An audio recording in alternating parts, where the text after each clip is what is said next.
Bienvenue au cœur de l'action, le podcast de la ville d'Antibes-Juan-les-Pins. Un podcast qui vous invite chaque semaine à vous informer autrement sur l'actualité de votre ville. Aujourd'hui, je reçois Marie Dahan.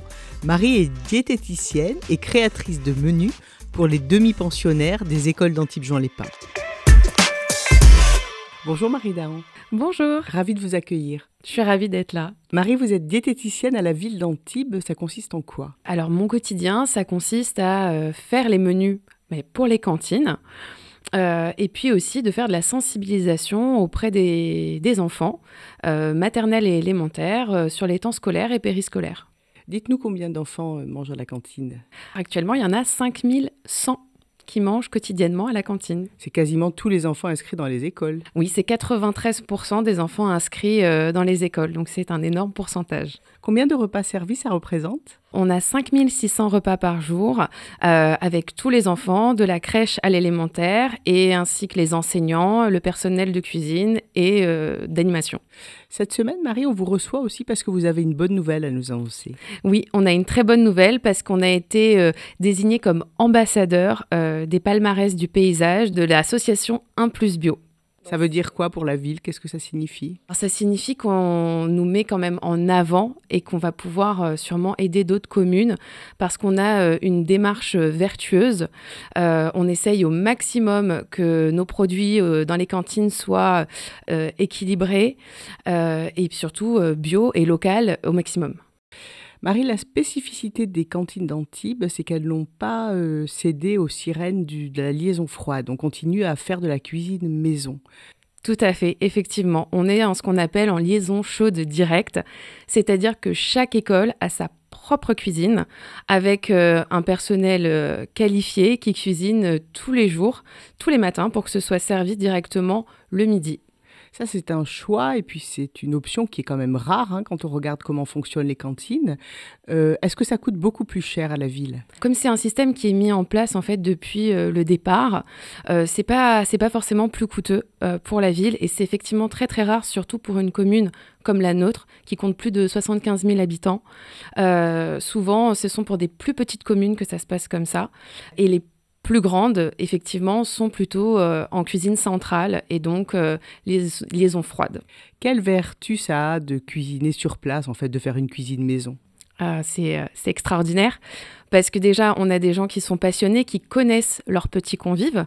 Nous, les cuisiniers, je veux dire, ils connaissent tous les enfants qui viennent manger. Il y a vraiment cet échange de se dire qu'on a cuisiné pour les enfants, ils cuisinent avec passion et puis surtout, ça nous permet d'avoir des produits bruts qu'on travaille directement, pas de réchauffe, donc les plats sont pas dégradés au niveau des goûts, des odeurs et en fait, quand on cuisine sur place, il y a aussi tous les enfants qui peuvent sentir ce qui se passe quand les frites arrivent. Tout le monde le sait. Est-ce que pour les parents, la facture est plus salée du coup ? Pas du tout. Nous, on est resté sur Antibes entre 1 et 4 euros pour les familles, selon le quotient familial. Et le coût pour la commune est de 7,60 €. Quelle exigence vous avez pour les produits qui sont servis aux enfants ? On a une volonté d'avoir des produits bio, locaux. Là, depuis 2025, on est à 51% de bio, ce qui est énorme, en sachant que la loi, qui est la loi Egalim, impose 20%. Donc, on est bien au-delà et on est au-delà depuis avant la loi. Donc, c'est un grand pari parce qu'on est dans une région qui n'est pas évidente au niveau agricole. On est entre la mer et la montagne, c'est plus difficile d'avoir des paysages agricoles. Donc, on essaye au maximum aussi d'être en circuit court et en proximité.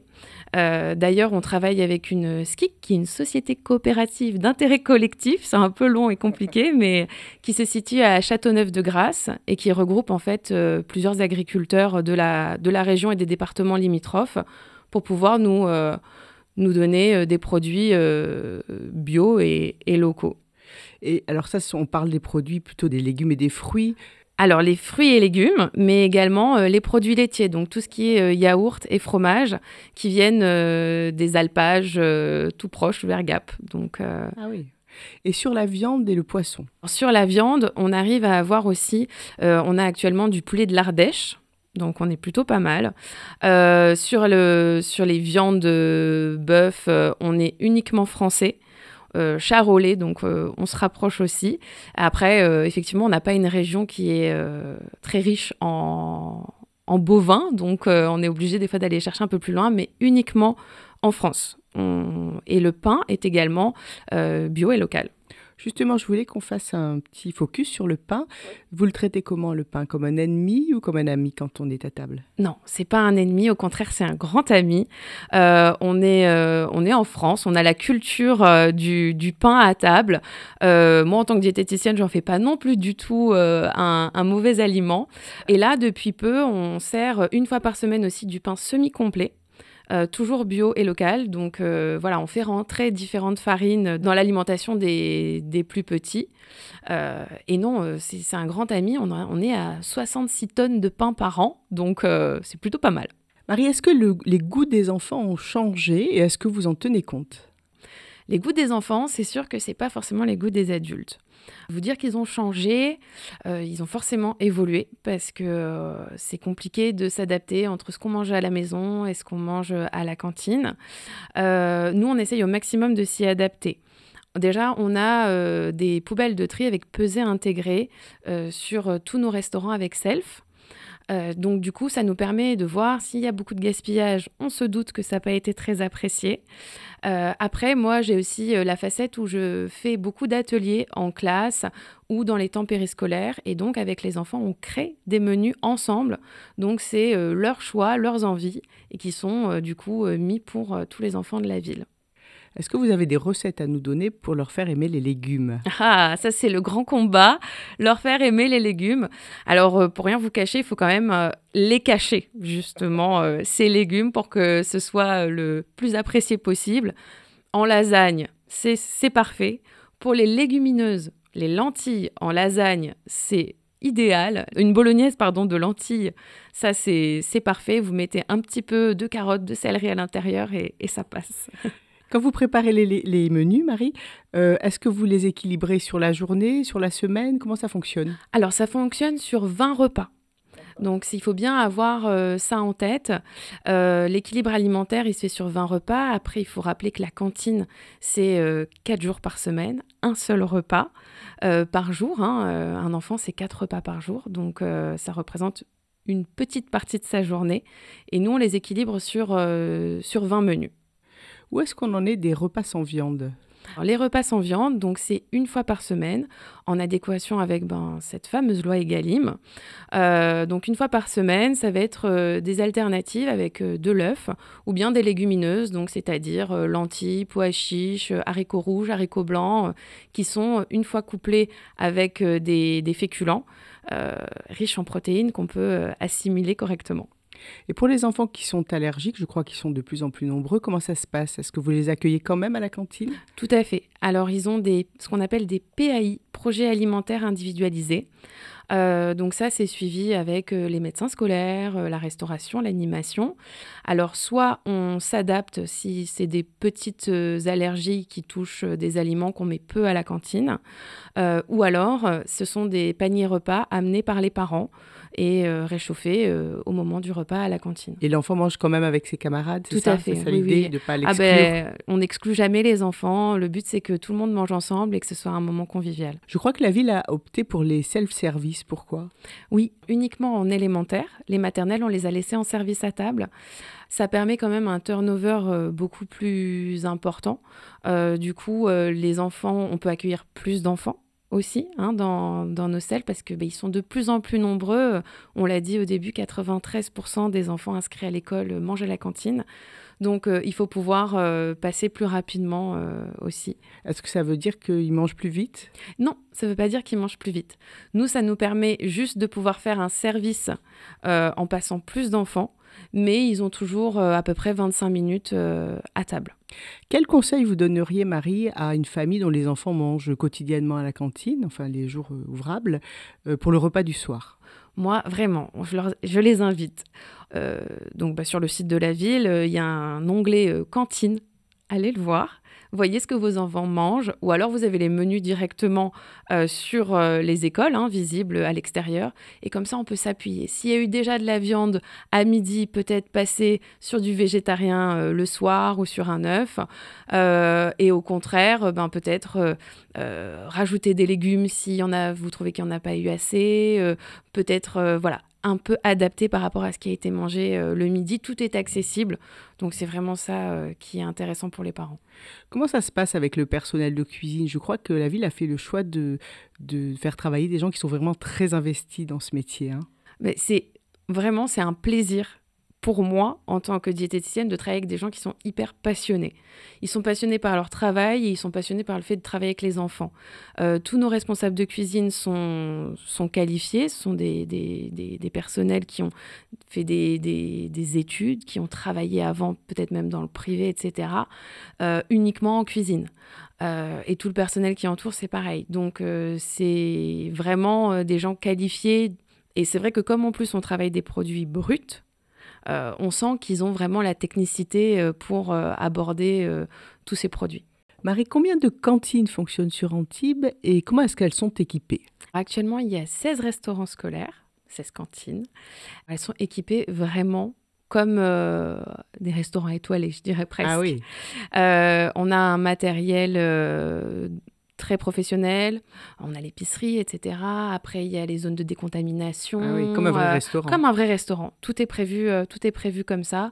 Et quand on est au milieu de la préparation chaude, alors là, on a tout ce qui est équipement. Moi, je ne connaissais pas avant d'être ici. Et c'est très impressionnant. Je pense même qu'on est peut-être mieux équipés que certains restaurants. Vous avez un retour des parents sur comment ça se passe à la cantine? Alors nous, ce n'est pas nos interlocuteurs directs, forcément, les parents. C'est plus les enfants. Mais finalement, c'est eux qui nous intéressent. Les parents, on a de petits échanges quand on va en conseil d'école, quand on les rencontre sur des petits moments, peut-être devant l'école ou autre. Mais je reconnais qu'au niveau des enfants, il y a un super retour. En général, c'est apprécié et le plus beau compliment, c'est mais c'est meilleur qu'à la maison. Ah oui, c'est terrible ça pour les mamans et les papas d'ailleurs. Concernant les problèmes de surpoids, la ville a mis en place une opération qui s'appelle Équilibre. Vous pouvez nous en parler? Ah oui. Équilibre, c'est un projet qui est vraiment transversal au niveau des différents services de la ville parce que c'est le service des sports, le service de santé scolaire et du coup, je me suis rattachée en tant que diététicienne. C'est donc un projet qui se passe sur 12 semaines tous les mercredis matins, donc sur un petit temps qui, depuis l'année dernière, se passe entre novembre et février, grosso modo. Tous les mercredis matins, on accueille une quinzaine d'enfants en situation de surpoids, obésité ou peut-être même de la sédentarité, un peu de mal à manger plus de légumes, avoir une alimentation équilibrée.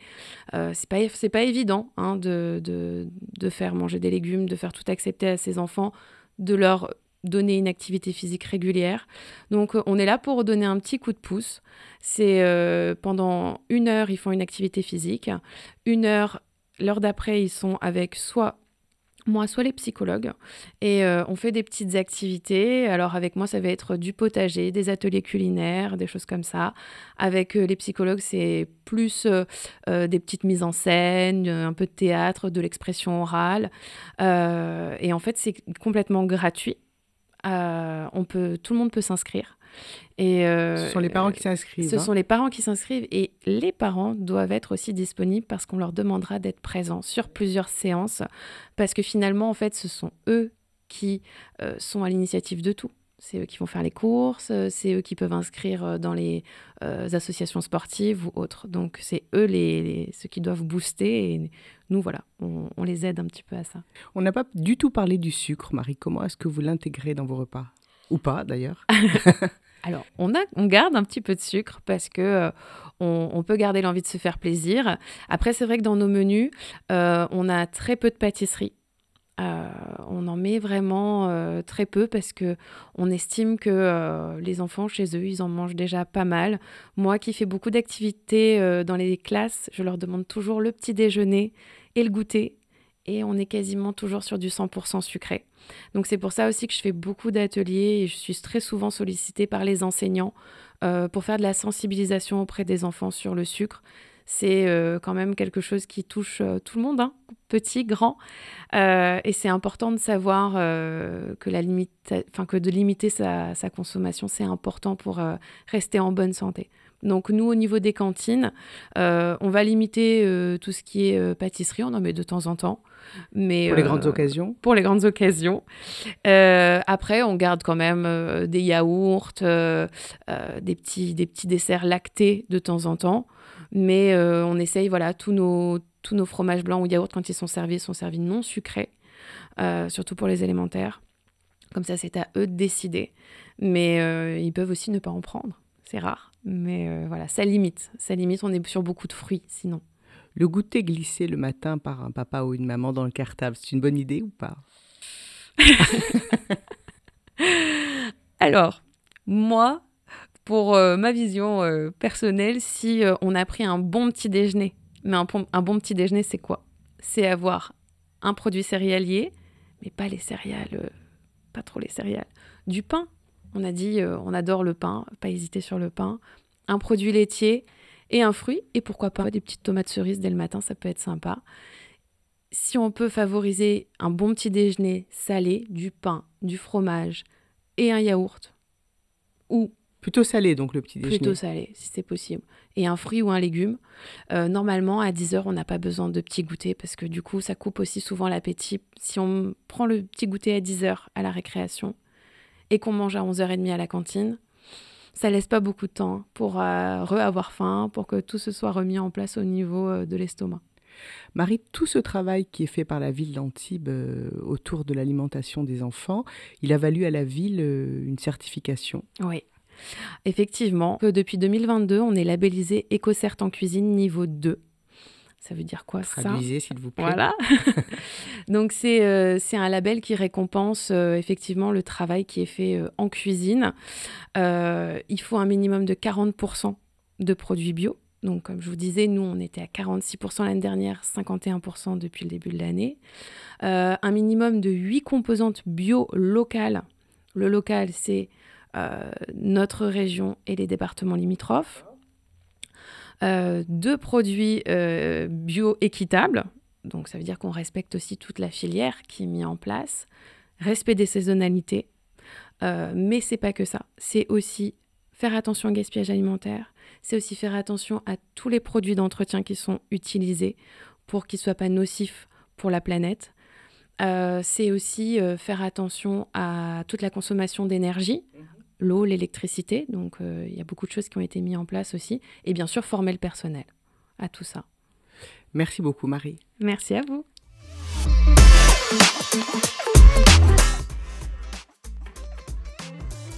À la technique, Jean-François Diaz, au micro, Florence Bellon, et nous, on vous donne rendez-vous la semaine prochaine.